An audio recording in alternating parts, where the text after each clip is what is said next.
Today's session will be focused on improving foundational literacy. And I know this is a topic that's really dear to all of us. For those who didn't meet me last week, let me just take a moment to reintroduce myself with regards to Afrikindness. I know we've interacted with many of you educators and professionals in Kenya, but I'm here today in my capacity as an education trustee on the for Afrikindness. Afrikindness is conducting these sessions with an aim to provide development and career advancing opportunities for teachers, especially in East Africa and beyond. The webinar sets the stage for collaboration amongst ministries, NGOs, and communities to ensure that teachers will feel valued, supported, and confident in their work.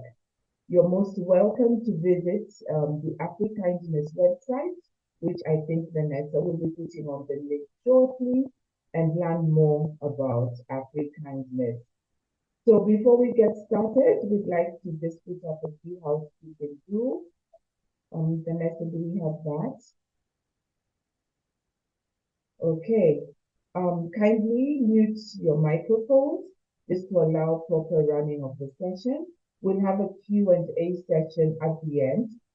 Raise your hand feature is activated and you can ask a question or continually type a question using the chat. So keep the comments on topic. The training will be recorded and participants, unfortunately, who do not follow the guidelines may be removed. This is just in being mindful to all those who have made time and are here to learn and work collaboratively. So as we've had in the past, we've had to remove people because of not abiding with the guidelines. But the guidelines are simple. Just being mindful and being sensitive that there are very many different professionals on the call, and we're trying our best to keep it good, fun, but as professional as possible. So we'll have a post-training survey, which will be provided at the end of the training. So kindly ensure that you complete the survey. All right. So it's now time to just welcome our amazing facilitator today. I'm preparing to introduce Meryl. I just want to give a comment. Around 70% of 10-year-olds in low and middle income countries are unable to read and understand a simple text, a condition often described as learning poverty. And this is a terminology that for many of us in the African countries, I know we have people from Nigeria and in the low resource settings understand so well. In Kenya, for example, a nationwide evaluation just not so long ago in 2023 found that 3 in 10 of our grade 6 learners struggled to read text at grade 3 level. So this is showing that they were really quite behind their milestones. So these figures remind us that while access to school is important, ensuring that every child leaves primary school with strong foundational literacy skills is absolutely critical for their future learning, for their lives, and for just to progress in society. We know how important that ability to read and write is. So our amazing trainer today, Meryl Stein, is an educational and curriculum specialist for Afrikindness. She has 18 years of experience in primary schools, with at least 5 years of those being in senior leadership positions. Meryl has held the role of the SENCO, or the Specialist Coordinator, and has led both core and foundational subjects across the primary curriculum, with a particular interest in pedagogical principles and metacognitive strategies. She also enjoys applying research-based evidence, I love that, to her work and sharing good practice with colleagues in the education network. So I taught Meryl earlier on the Kenyan word or Swahili word for welcome, and that is karibu. So Meryl, karibu. Thank you very much. Thank you. Okay, I'm just going to share my screen. And just double check. Has that got the notes view? Is that clear for everybody? It's very clear. Okay, super. Thank you. Okay, so good morning and thank you so much for joining us this morning. A quick addition to my introduction, as my circumstances have changed slightly over the past month and I made the decision to leave my role as a head teacher, but will be starting a role in a major charity in their learning and development department.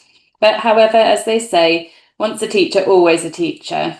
I'm still passionate about education in schools and remain up to date with the latest information and research-based evidence that's released. During this session, we'll make sure we're crystal clear about what we mean by foundational skills, and what foundational literacy is and why these skills are so important. We'll look at some evidence-based strategies, focusing today on our early years and key stage 1 cohorts, and look at identifying maybe some simple next steps for your classroom practice. It may be that a lot of this presentation covers strategies and practices that you're already familiar with, and hopefully this will be reassuring to you. It may be there are some key points that you would like to take away and focus on as a practitioner. Hopefully by the end of this, you will have 1 or 2 key action points that you're hoping to achieve in your settings. So Sir Martin Oliver, who's His Majesty's Chief Inspector in the UK, said, "A child's first few years at school are vitally important to their future learning and development. We know that by providing children with an excellent early education, we can set them up with the tools that they need to flourish throughout the later stage of their education." I think this is a really pertinent point that he makes, and I've put the link to this Ofsted report into early years on the PowerPoint if you'd like to read this further, and I'll also send this out as an attachment as well. Children can't progress in learning without mastering the basics first. Learning is cumulative. It's like walking up a flight of stairs. We take stairs one step at a time because we can't jump from one story of the house to another.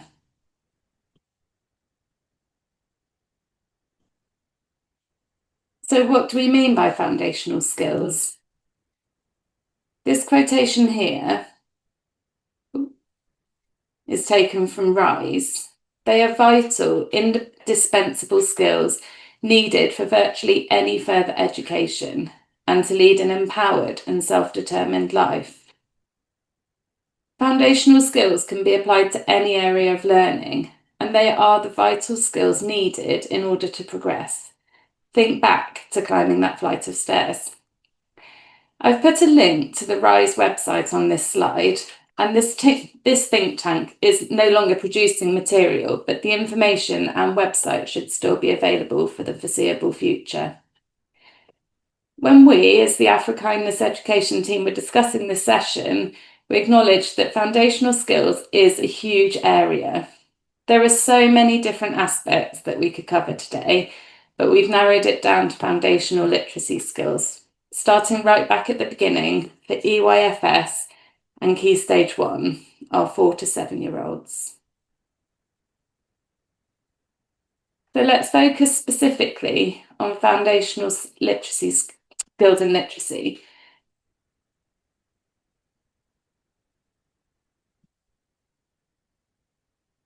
These are the skills enabling children to decode and understand and use language effectively. If we return to our analogy of the steps, they are the basic building blocks of literacy, which will then allow students to progress. So let's focus in on our core components. We've got our oral language and communication. which is understanding and using spoken language, listening and responding to others. We have phonological and phonemic awareness, which is the recognition and manipulation of sounds in spoken words. Phonics, understanding how letters and groups of letters represent sounds, and use this to decode and spell words. Print awareness, understanding how print works. Fluency, reading accurately, quickly, and with expression. Vocabulary, knowing and understanding a wide range of words.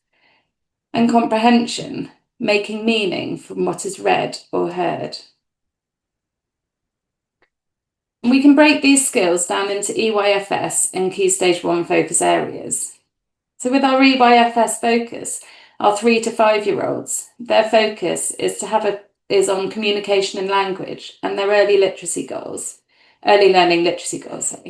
These goals include listening and responding to texts, retelling stories, holding a conversation, participating in discussions, offering explanations about events and stories, expressing their ideas using full sentences, forming recognisable letters, spelling by identifying sounds, and writing simple phrases. As we move on to Key Stage 1, which would be around our 5 to 7 year olds, we focus on early reading and phonics, applying their phonetic knowledge, writing, which includes the spelling and composition of texts, and their goals focus on developing reading, writing and speaking, and listening skills, and developing that wider understanding of language. Whilst we won't be going into those individual goals and outcomes in too much detail, you can see from this infographic that reading underpins everything. Learn to read so that you can read to learn. New knowledge and skills need to be practiced to the point of mastery. Once mastered, prior knowledge can then be applied to new situations and can facilitate subsequent mastery of more complex knowledge. As you can see from this infographic, vocabulary and background knowledge run alongside the areas of literacy that need to be mastered. Children must be secure before moving on. So how can we apply some of these strategies in the classroom? Before we look at some of our foundational literacy skills in detail, some general principles should be considered in everyday lessons. Doug Lemov, in his book Teach Like a Champion, rightly points out that working memory is both powerful and limited. Every task that you complete with minimal load on the working memory allows you to use the remaining capacity for something more important. And this is why fluency is so vital. We'll come on to this shortly. But once a child is reading fluently, they can think deeply about their text, and their ability to comprehend what they have read increases. Forming habits is critical to learning, and we as educators need to make sure that the correct habits are being taught. Everyday activities in the classroom need to be familiar so that learners are able to complete the tasks without cognitive overload through focusing on the mechanics of the task. Make sure that everyday routines within the class are embedded so that students are automatic in many of the routines. This then frees up working memory for learning. We want to optimise students' thinking by filling their days with two kinds of habits. Firstly, having a way of doing relatively unimportant things quickly and easily. And secondly, having a way of doing important things well, and in a way that channels the greatest attention, awareness, and reflection. Before we move on to some of the more specific areas of literacy, I thought I would start with the mechanics of handwriting. There are so many skills involved in order to be able to develop a fluent handwriting style. Without these foundational skills, children will find it hard to sustain writing for a length of time. These screenshots are taken from an NHS occupational therapy presentation. Handwriting requires attention and concentration, motor planning and organisation, cognition and language skills, the application of phonics, sensory awareness, hand and finger strength, hand-eye coordination, effective pencil grasp, and good postural stability. It's really important for children to be familiar with pre-writing shapes as well, which are the foundation for letter formation. I've also used this screenshot taken from the same NHS presentation, but it gives an idea of the order that pre-writing shapes should be taught. These can be through activities such as sand writing, air writing, chalk writing, and so on. Pre-writing foundational skills can be developed through gross motor activities such as climbing, running, physical education activities. And fine motor skills can be developed through the threading of beads, picking up small objects, sorting small objects, for example. The 5 Ps of handwriting are posture, pencil grasp, paper position, pressure, placement, and letter formation. It's really important to make sure that posture is comfortable for the child and that they have a stable base on which to write. This diagram, taken from an Australian occupational therapy website, the OT Store, gives an idea of the evolution of pencil grips. The tripod grasp is the most efficient for sustained writing. Fine motor skills can support the process of developing an effective pencil grip. Ensure the paper position is an appropriate distance and slightly angled so that the child is not stretched.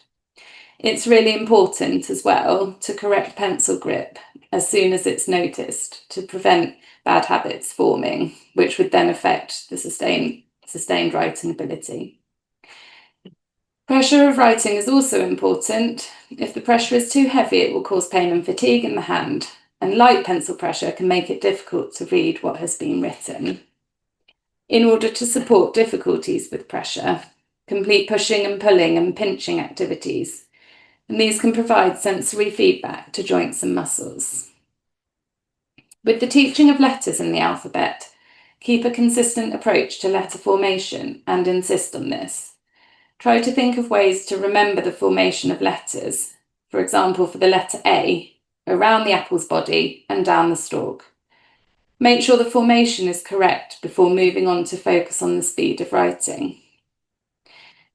Handwriting is an important skill to learn. If there are barriers to learners meeting their potentials through recording, then alternative recording methods should be sought. But this is probably another session in itself about how we support our children with SEND. Prior to phonics being taught, children can take part in many different activities which develop skills to support phonics. Go for listening walks where children identify different sounds. Take out sticks and beaters or pencils to see what sounds are made when they tap on different objects. Which are their favourite sounds? Match different sounds to animals and objects if you're confident in making these. Describe animals to the children with a few clues followed by the noise. Can children make up their own clues? Can they hear rhyming words in stories or fill in the blanks when told familiar tales? Sing songs on a daily basis with children joining in. Even better if there are actions that they complete at the same time.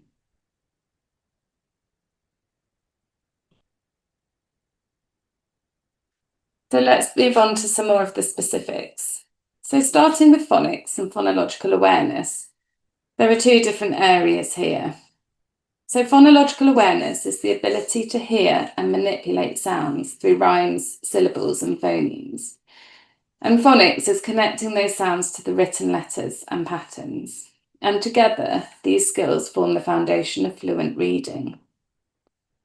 Without the ability to hear sounds in words and link them to letters, children will struggle to decode vocabulary. Improving these skills early prevents the gaps from widening later. During daily structured phonics teaching, daily repetition builds automaticity and helps children internalise the sound letter patterns that they will rely on when reading independently. This involves teaching letter-sound correspondences in a clear sequence, which is separated into phases. It builds from simple to complex. It involves repeated, consistent practice through short, focused daily lessons of around 10 to 20 minutes at the beginning, increasing with age. With our previous slide regarding habits, this is a great way to embed habits, that the learner's working memory can focus on the phonics being taught. Every phonics lesson should follow the same format, starting with a review of previously learnt sounds on a rolling basis. Then introduction of the new grapheme and the sound that it makes. I would really recommend following a my turn, together, your turn structure. Model oral blending and segmenting of the new grapheme within simple words that contain previously learnt graphemes. Again, follow a my turn, together, your turn process. Practice reading and spelling with that sound. Model the segmenting and blending. Look at a sentence that contains the new grapheme. Review common exception words together. How do we tackle our new word by segmenting and blending? Model spelling new words using sound buttons to support this. So, for example, with the word goat here, we've got a grapheme and then we've got our digraph O and then the T. So you would model goat. Hide the word then, so that children can have a go independently. Then finish with a cumulative review of previously taught phonemes and application of this in a sentence through dictation. Again, model how to complete this, as the repetition and formation of habits will take away the cognitive load on the class, allowing them to focus on the learning. Ensure that corrections are made early. By following a set routine of teaching phonics, children are able to focus on the new sounds and graphemes rather than what they have to do. The teaching component of the day must follow this set routine to reduce cognitive load. If space and resources and time allow, then these further two suggestions will also support the development of phonological awareness and phonics. Multisensory activities engage different parts of the brain.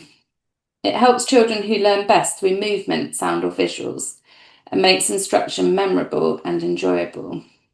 So these can include air writing or sensory trays for letter formation, using visual clues and pictures to anchor sound recognition. So for example, with the O grapheme that we've looked at in the word goat, you can have a little rhyme of soak that goat. If your classroom setup allows for continuous provision opportunities, there could be activities set up to encourage this. The more senses involved, the stronger the learning pathway becomes. Segmenting and blending games make the repetitive practice fun, while strengthening essential decoding skills. Again, I would strongly encourage sound buttons to be used during this teaching of phonics, so that children can see the graphemes corresponding to the phonemes, and also during games, so that these become fluent. You can also ask children to sort nonsense words from real words, using their knowledge of phonics or segmenting, using cards or blocks. By combining daily structured phonics teaching with rich multisensory activities and purposeful segmenting and blending games, we can significantly improve children's early literacy skills. These approaches build confidence, accuracy, and an enthusiasm for reading. When practicing handwriting and letter formation, this can be done as a separate activity, but used as a method to support the teaching of phonics, strengthening the graphemes taught in the lesson. So let's look at developing vocabulary and oral language. Oral language is the basis for literacy. Vocabulary size strongly predicts later reading ability and overall attainment, so an early, rich exposure to language helps close the disadvantage gap. If you think back to the infographic a few slides ago, vocabulary is key. The more words children understand and use, the more effectively they can think, communicate, and make sense of new learning. Children need a wide vocabulary to access curriculum content. Oral language underpins comprehension, inference, and expressive communication. A limited vocabulary can lead to frustration, poor engagement, and barriers in reading and writing. Research shows that explicit vocabulary teaching and structured talk significantly boosts progress. For those children whose language is limited, have these as your notice and focus children. Aim to engage in high quality conversation every day with them, modelling correct grammatical conventions and correcting them if required. One key thing to remember is that every interaction with any child can be considered an intervention. Aim to read or tell a high-quality story at least once per day with the children. If you have a rotation of activities in mixed-age classes, could older children, or if you have the luxury of an assistant, read stories? Reading aloud exposes children to complex sentence structures and vocabulary that they would not encounter in everyday conversation. Hearing rich, expressive language allows children to naturally internalise these new words. I would recommend reading stories on multiple occasions to focus on different aspects. For example, the first time, pause to explain unfamiliar words to the children and discuss possible synonyms. Ask children to predict what happens next and explain why. After reading it a few times, ask the children to retell the story themselves, using specific target vocabulary, or can they act out the story in groups? Moving on to rich talk in everyday routines, this links nicely back to our forming habits. Children learn vocabulary best through meaningful use. If you structure opportunities for talking carefully, it builds confidence and expressive language. By providing structured talking activities within your routines, it takes away that working memory load and becomes a habit for the children. This could be done through carefully placed talk partners, having sentence stems for the children to complete verbally, modelling how to answer open-ended questions, setting up tasks that require short oral presentations, and include drama and role play within your lessons. We must create a language-rich environment where children use new words actively and purposefully. Teaching of Tier 2 language is important, and the diagram on the screen is taken from the Education Endowment Fund website. It gives an example of how the different word levels for your information. It can be useful to teach Tier 2 language before commencing a new book or topic. Which are the key words that you would like the class to know? For example, do they know what the word describe means? Or how about the word predict? Child-friendly definitions for them, so they have a clear understanding of these new words and revisit them frequently. If children are repeatedly exposed to new vocabulary, then it will move from their working memory into long-term memory, thus reducing cognitive load when applying these words in context, and therefore increasing accessibility. It also supports their comprehension and fluency. Developing vocabulary and oral language requires explicit teaching, structured talk, and consistent exposure to rich text and language. When these approaches work together, children gain the confidence, language skills, and conceptual knowledge needed to thrive across the curriculum. So why does early comprehension and fluency matter? If children can decode but not understand, they cannot access the curriculum.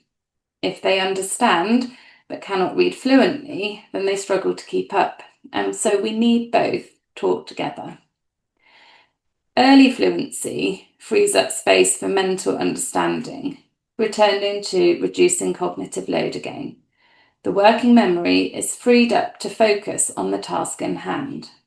Comprehension is not automatic. It needs to be taught. Together, along with the strategies we've already discussed, it supports vocabulary growth, writing quality, and wider academic success. Confident readers are more motivated to read, thus accelerating progress. Let's focus on shared reading. This is where a whole class or cohort are looking at a text together. Initially, the teacher must read the text, with the children, if possible, following a copy. The teacher then models pace, expression, and decoding. By allowing the children to have an understanding of what is happening in the story, removes some of the cognitive load. When confident, children can join in with any repetition or reading parts aloud.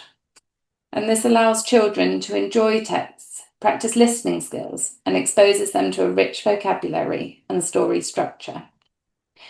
This then links back to our developing vocabulary slide. Can the cohort retell or role-play the story after they've heard it? Can they draw a storyboard about what has happened? Guided reading focuses more on the skills of comprehension, and it depends on your classroom setup how this is structured. I've seen it work well in small groups and also as a whole class activity. If you're completing it as a whole class activity, I would plan the seating carefully to maximise engagement. These guided reading sessions can focus on a particular area of comprehension, using the same text for each one. Focus on decoding initially for early readers, and then look at reading skills such as prediction and inference. Immediate feedback allows children to apply strategies independently and allows positive habits to be formed. That way, the way that guided reading takes place in terms of allowing children to practice reading aloud depends on the context, so could potentially be a further session. Both shared and guided reading give children supported opportunities to practice new skills whilst hearing high-quality reading modelled consistently. Throughout this presentation, I've mentioned rereading text. Repetition is such a powerful tool. It builds confidence. Children feel successful with the text that they know. It increases accuracy and automaticity, which reduces cognitive load and improves expression and phrasing. And these are key components of fluency. They allow children to focus on meaning rather than decoding. Familiarity leads to fluency, and fluency opens the door to comprehension. Thinking aloud shows the hidden processes good readers use automatically. It teaches children how to approach a text, not just what the text says. It can teach children really positive habits in their reading skills. Again, returning to sentence stems. If this is modelled by the teacher, then children pick up these good habits. For example, when predicting, you might say, "I think this might happen next because," and then complete the sentence. Or when investigating vocabulary, you may ask, "Why has the author chosen this word?" Model the next part of the answer, "I think they have chosen this word because," and insist that the children also use this. Model the skill of clarifying meaning. "This part doesn't make sense to me. I'm going to reread it." Model what to do if it still doesn't make sense, or clarify where the error has been made. Verbalise making connections. "This reminds me of because." Can you link it to other stories? Model inferencing. "He looks worried because." Thinking aloud turns comprehension from an invisible skill into something concrete and learnable. Early comprehension and fluency develop most effectively when children experience high-quality modelling, structured reading opportunities, and repeated practice. Shared and guided reading, rereading familiar texts, and explicit thinking aloud strategies help children become confident, fluent readers who can fully understand and enjoy what they've read. The key message here is early identification, as this prevents small gaps becoming long-term barriers. The earlier the support is given, the better children progress. Try to move around the classroom to monitor each child. Have notice and focus children who are monitored if you're concerned that they're not keeping up. You can assess through informal phonics assessments and informal observations alongside more formal assessment. Strong interventions can be characterised by small group sessions, which are daily or very frequent short interventions if your context allows. Set clear objectives based on the assessment outcomes that have highlighted these children, and remember that repetition and overlearning builds automaticity. These interventions ensure children receive exactly the support that they need at the right time to keep up with the pace of whole class teaching. So finally, to cover what we've spoken about today, we've thought about the systematic teaching of foundational skills, how if learning habits are formed, then the stress placed on cognitive load is reduced, thus allowing for greater focus on learning knowledge and new skills. We've spoken about the importance of a talk-rich environment, flooding your classroom with rich vocabulary and positive talk habits. We also spoke about developing early reading skills. On the side, have a little think. Are your phonics taught in a systematic way? Is your classroom a place of rich dialogue? Are new words being explicitly taught and used? Do we model grammatical conventions to the class? How are we supporting those children who are identified as struggling to read? In your context, how can you make it work? Do you have older students who can be reading buddies, reducing the load on the adults within the session? There is a lot of information I've covered here, and I know there will be lots of questions. As I mentioned at the start, the more I thought of foundational literacy skills, the more areas I thought I could talk about. I hope I've given enough as food for thought, and I'm more than happy to help further if I can. Thank you. So, any comments on English as a second language? Does that interfere with the child's ability to improve or get good literacy skills? Vanessa, you can read back my question. Yeah, no, I think I heard. So any challenges involved with English as a second language, is that right? Yeah, and yes, there would definitely be challenges involved because children pick up their first language automatically, so they are applying a whole different set of skills. And I think it's really important when being taught a second language, really making sure it's that overlearning, whilst also appreciating their background in their first language, if that makes sense. Is children do pick up second languages quickly, but it would definitely learning a second language alongside their first language, if that makes sense. As an early learner, they would really have to differentiate that. So I think that would be a challenge, and it's definitely that overlearning and repetition. Marilee, can I just come in there? Is that okay? Can you hear me? Yeah. Yes, of course. Perfect. Good morning. Thank you so much. What a wonderful session. For some reason, my video is not turning on. We're not allowed to mute, but thank you, Vanessa, for muting me. It was quite frustrating this morning, but thank you.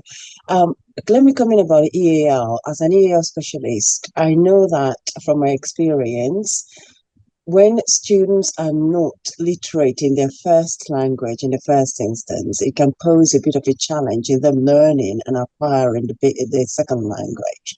However, that shouldn't be a deterrent, because when children are learning a second language, they are able to use what they are learning from the second language and apply that into their first language. They are conversationally able in their first language, but they may not be literate in the sense that they cannot decipher letters and read in their first language, but they're very, very fluent conversationally, and they understand the nuances of the language. So acquiring a second language can pose them a bit of a challenge, depending on how it is taught. And if we apply the strategies that Maria has just shared wonderfully with us this morning, then acquiring a second language can actually assist the child in learning their first language as well, and being able to become literate in their first language. So the second language becomes like an advantage for them, an added advantage for them in honing their skills, in learning in developing their skills in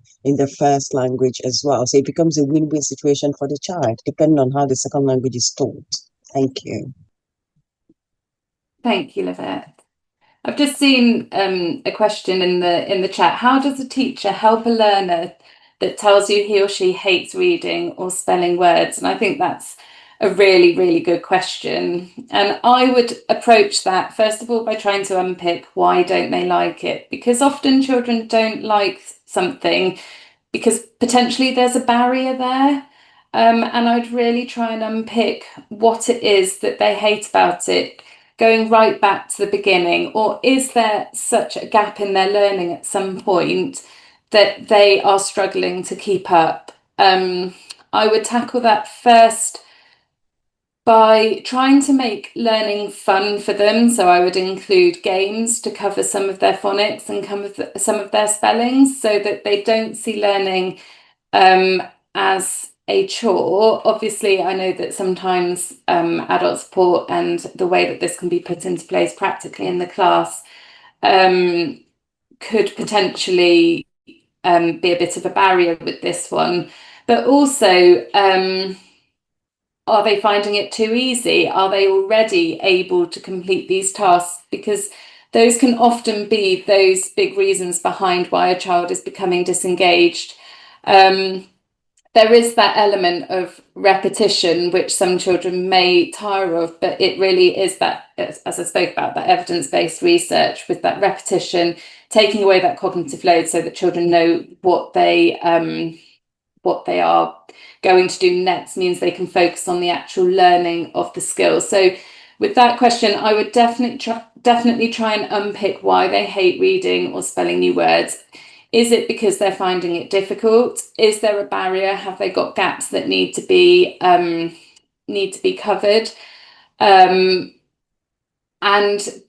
yet really try and make those activities exciting for them, to take away that the kind of element that they don't like the activities, and focus on those positives with lots of positive praise, not over the top, but just making them feel good about themselves as well. There's also one as well here about sorry. Thank you, Meryl, for answering that, and thank you, Grace, for the question. We'll move on to another question from Lucy, and Lucy asks, as a teacher, how can you easily identify learners who are dyslexic? Yeah, that's another really good question. And so dyslexia is definitely that spectrum. So for some learners, it affects their reading skills, and for some learners, it affects spelling and the writing part. For some learners, it affects the reading and the writing. So, for example, let's think about the spelling first. So I would look out for some indicators. So first of all, I would look for letter reversal and swapping letters around. So your B's and P's and Q's and D's, whether those are being reversed. I'd look at then some of the digraphs and whether the correct graphemes are being applied, despite lots and lots of overlearning. And I would also look for just graphemes or digraphs, trigraphs, graphemes, which just do not relate to the focus that we've been looking at, for example. And in a way to support those spelling difficulties for children who you believe could be dyslexic with their spelling, is having word banks, having personal word banks in front of them, asking children to select the words that they believe they should be using with the correct spellings, but also having them right in front, if you're able to, have these resources right in front of the children, because there's a lot more going on with in between what they're wanting to write and it actually going on to the paper. There's a really big cognitive load there. So you want to make that time from when they're looking at the actual correct spelling in front of them to their paper as short as possible. If you're thinking about reading, and children who potentially have barriers with their reading and dyslexic traits which affect reading.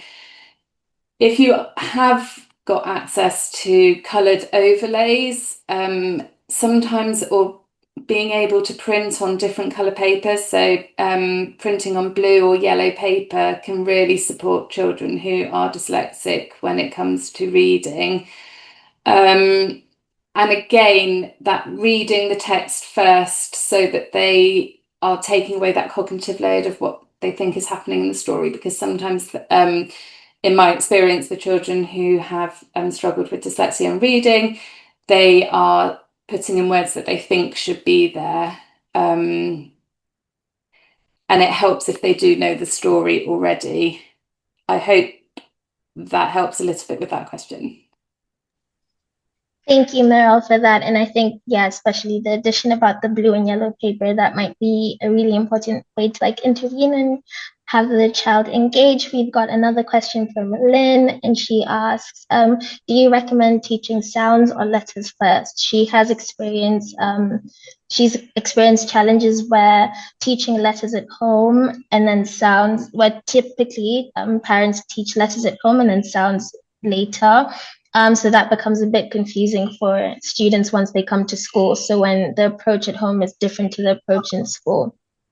Yeah, absolutely. And I would recommend, so if you think back to one of my first slides, spoke about those pre-phonics activities and really thinking about sounds and listening for sounds, listening for rhymes, taught through singing and rhymes, rhyming stories. I would recommend listening out for sounds and first, because obviously once you've got the alphabet, but there's 144 different sounds that could be made depending on which letters are put together. So definitely listening out for sounds first. And I think it depends on your relationship that you have got with your families at home, whether you can send out recommendations of how to support learners with their phonics in the home. Thank you, Meryl, for that response, and I hope that was helpful for you, Lynn. We've got a final question from Charity, and she asks, how can you advise with the children? How can you advise about handling children with severe mirroring? Oh, can you give a bit more information about what you mean by severe mirroring? Meryl, I would think that would be one of the similar to dyslexia when the child writes the letter perfectly mirrored. It's kind of backwards. Oh, It's so not the correct. yeah, reverse. So letter and number reversal. Child is writing the word perfectly, but it's the other way around. Like cat, big cat. Yeah, absolutely. So there are different ways of remembering. So I would always have in front, if I've got a child who really struggles with their B's and the D's, I'd have in front of them the word bed. So you've got the B, and then an E, and then a D. So it looks a bit like a bed. So they're associating. So again, it's that shape, and it's remembering the shape of the letter. I'd have that right in front of their book, so that they can have that as a referral tool for all of the time. So I'd have an alphabet prompt in front of them as well. I would correct as much as possible, because again, if we're thinking about those forming of habits, try and correct as much as possible. And it's really difficult when you've got a child with a barrier to their learning and you've got this letter, if you've got reversal, not to really damage their confidence, but at the same time we want to teach them those positive habits. So to start off, I'd start correcting until they're aware that that's something that they struggle with, and that they're aware that it is a barrier. And then as they get older, I would ask them to be reflective themselves and say, can you just go and have a look and see if you can identify? Or I'd put a dot next to the line and say, there's a letter reversal in this line. Can you find it? Just to try and promote that independent reflection. because it is a barrier, and it's trying to teach those positive habits and that self-reflection as they get older. I would say that self-reflection would be further up into your end of Key Stage 1. So sort of 7-year-old, you want them to try and have a look independently and with support. Wow, thank you very much. And just at what age do you think it will become a problem if this mirroring continues? Like, is it okay for a child to still be mirroring by the age of 10, for example? Yeah, so the way we would look at it in the UK, so if we are looking at spelling, for example, and if someone has reversed their B or their D, essentially that word would be spelt incorrectly. But the way we look at it is, are they making progress in their writing? Are they making progress in trying to correct their spelling? So if it then becomes a barrier to them actually recording their work, if that reversal becomes a barrier, then you would probably, by the age of about 8 or 9, you'd want to start, if possible, thinking about alternative ways of recording. So whether they can have a scribe, and again, it would be then the child saying, I need a full stop here, I need a comma there. So they've really got that understanding of the grammatical conventions, but that letter reversal and that the difficulties with actually recording and writing don't become a barrier to them reaching their potential. Does that make sense? Yes, it does. Yeah. Thank you so much. We're mindful of time, and we say asante, which is thank you, Mariel, for a great session. We have with us Lovette, who's head of education. Lovette, you want to say jumbo or hello as Vanessa prepares to do the final announcements? I'll just let Vanessa do it just so that it's crystal clear. But first, Lovette, are you with us on the call? Would you want to say jumbo? Okay, thank you so much. Oh dear, thank you so much. Thank you, Mariel. I will give it's really a resounding round of applause for Mariel. Really lovely session. There's so many takeaways, and teaching phonics is so important, especially teaching it at a very young age, at the early years, so that they gain the principles and the basics of the language, new language they're learning. Because for our children in Kenya, English is not their first language, so some of them are multilingual, so English is a second language for them, or maybe a third language. So actually combining that with their first language can be quite daunting for them if we don't start teaching them early. So capturing it early is important. Then they grow with that, with the consistency through early years, through Key Stage 1, and all the way through primary school. And like you said, repetition, and that also is mastery. That is mastery when they keep hearing the same phonics and the same sounds and reading them also in the text given to them. So thank you so much. So many takeaways, and the questions are still coming in. I believe, please join us on our Facebook link. We'll be able to answer a lot of these questions on our Facebook link. And thank you so much for a wonderful session today. Mildred, thank you so much. Vanessa, thank you so much for organizing this for our Kenyan teachers. Really, really lovely. Thank you. And Mario, thank you. Early hours for us here in the UK, very early start this morning. Well, thank you so much. Like I said, my apologies. I don't know, it's not allowing me to access my video either, or to unmute. But anyway, thank you so much. It's been a lovely session, and we have the last session coming up. It's going to be on a Saturday, and hopefully we know that it will also be great, talking about SEL, social and emotional learning, and the implications for us as educators, so that we can actually support our students more effectively. Thank you, and have a wonderful day. Thank you so much, Vanessa. Thank you for the announcement. And Yes. yes, information does matter. big, huge debate to be continued. So keep questions coming on the Facebook page, and Mary will be able to respond to that. Next announcement, you have 1 minute. Okay. Thank you everyone for joining the second session under our teacher development program, and we're so happy to have had you. Please, this is where you can find us. We've got all these links that I will be posting in the chat shortly.